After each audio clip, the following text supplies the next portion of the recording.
Our brain is one of the most complex structures in this universe. It has more connections than there are stars in the Milky Way.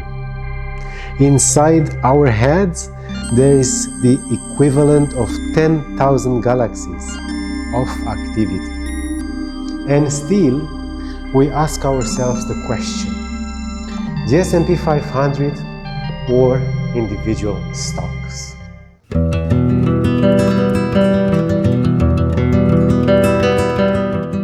Somewhere in the world, probably in the mountains, there is a guy with the laptop open, 4 browser tabs and a cold coffee, refreshing a stock chart every 3 minutes, wondering if he should sell or hold or buy or just cry. And somewhere else, probably at the beach, there is another guy, phone in his pocket, money growing while he did absolutely nothing. Same starting point, completely different choices. And by the end of this video, you will know exactly which one you want to be. And more importantly, how to get there. The S&P 500 versus individual stocks. 2 options and 1 portfolio. And a decision that will shape the next 20 years of your life. This channel is about financial freedom and living a good life. This is my actual job. How to live a good life. And this should be your actual job too. Your real job. Yeah. You are a doctor, a lawyer, a pilot, but your primary job should be to live a good life. It's about having enough money that you get to decide how you spend your Tuesdays. So we're going to talk about numbers today, but also going to talk about time, your time, and what it's actually worth. Individual stocks. What does that mean?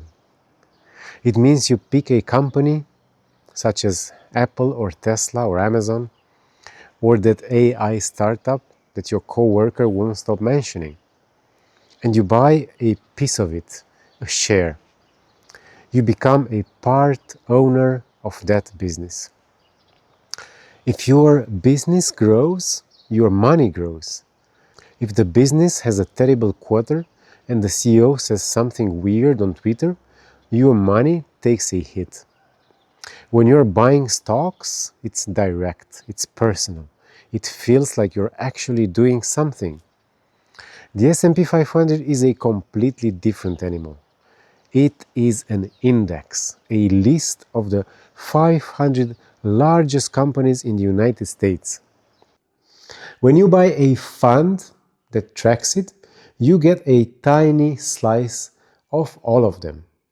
Apple, Microsoft, Amazon, and the other 497 companies in one single purchase. One is betting on a horse, the other is owning the whole racetrack. Which one sounds more like you right now? Are you the I want to pick my own stocks type? Or does owning the whole racetrack sound more appealing? Use the comments to tell me. Stock picking sounds appealing, like you buy something, you wait, money arrives.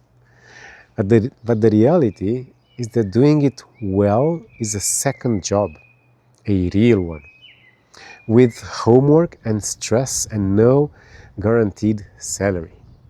To properly research a single stock, you need to read the annual report. Companies call it the 10K, and Apple's is 87 pages. Tesla's is 114. Then you read the quarterly updates, and then you listen to the earnings call where the CEO explains what happened and why. Then you track the competitors, and then you think about the broader economy and how interest rates affect the sector and whether the trend is real or just hype. And then you do it again the next quarter for every stock you own. The S&P 500, 10 minutes. You open the account and you buy the fund. You set up automatic monthly contributions. You walk away and go live your life. Time is the hidden cost of stock picking. And time, as it turns out, is the one thing you cannot buy more of. How many hours a week are you realistically willing to spend on investing? Which path is right for you right now? Because that will define you as a trader. When you decide to pick stocks, you feel smart. You feel like you've spotted something, like you see the future slightly more clear than everyone else. It's a good feeling. But also, crucially important, the moment you buy a stock, you are competing with hedge funds in New York City and London City. These are firms with supercomputers executing trades in microseconds. They have PhD analysis using satellite imagery to count cars in retail parking lots, literally, to predict quarterly sales before the numbers come out. They have information, speed, and resources that are genuinely difficult to even imagine. And they still lose to the S&P 500 more half the time. In 2025, 79% of professional fund managers underperform the index over 15 years. These are people whose entire career is beating the market, and most of them cannot do it consistently. That number used to surprise me. Now it's my favorite fact to share at the dinner table. So, why does everyone still try to pick stocks? Because it's exciting. There's a real rush when you call something early. There's a story to tell. There's an identity around it. You're someone who does investing, someone who pays attention, and someone who has a view. The S&P 500 gives you nothing to talk about at parties. There's no story, there's no moment of genius. There's just time passing and wealth accumulating and the quiet satisfaction of not doing anything stupid.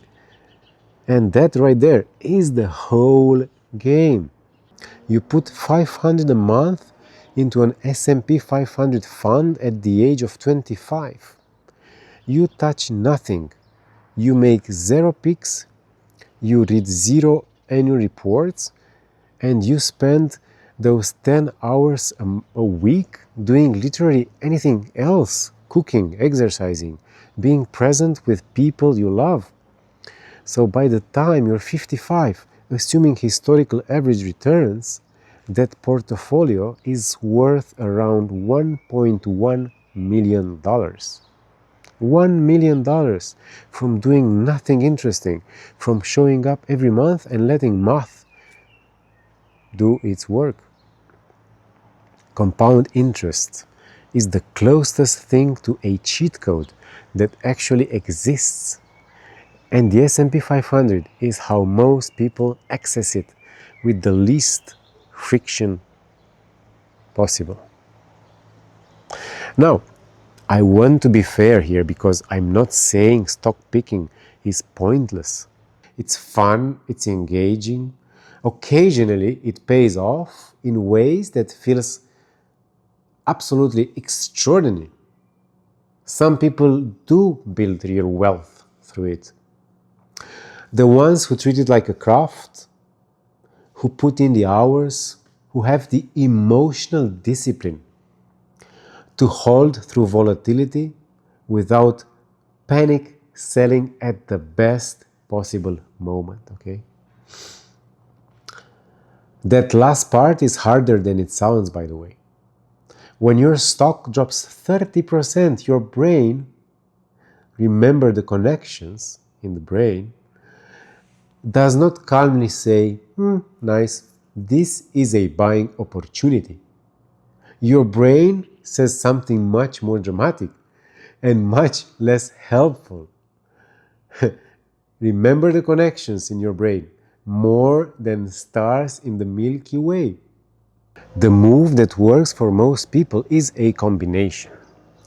You take the serious money, the money that's supposed to fund your future, and you put it in the index. Boring, consistent, and automatic. Then you take a small slice, 5 or 10%, and you use that to explore individual stocks. If you enjoy it, you treat that money like entertainment. You learn from it. Sometimes you win, sometimes you lose. And you learn a different thing. The serious money stays boring. The fun money gets to be interesting.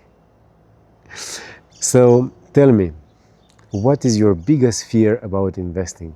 Is it picking the wrong thing? Is it the volatility? Watching numbers go up and down? Is it not knowing where to start? Drop it below in the comments, because the next few episodes are going to be built around exactly what you tell me. And if you have a fear about this, I guarantee you are not the only one. The classic question is S&P 500 or stocks? And the honest answer is that the question itself is a bit of a trap, because it assumes this is about picking the right financial instrument. It's actually about picking the right relationship with your time and your future. Individual stocks are exciting.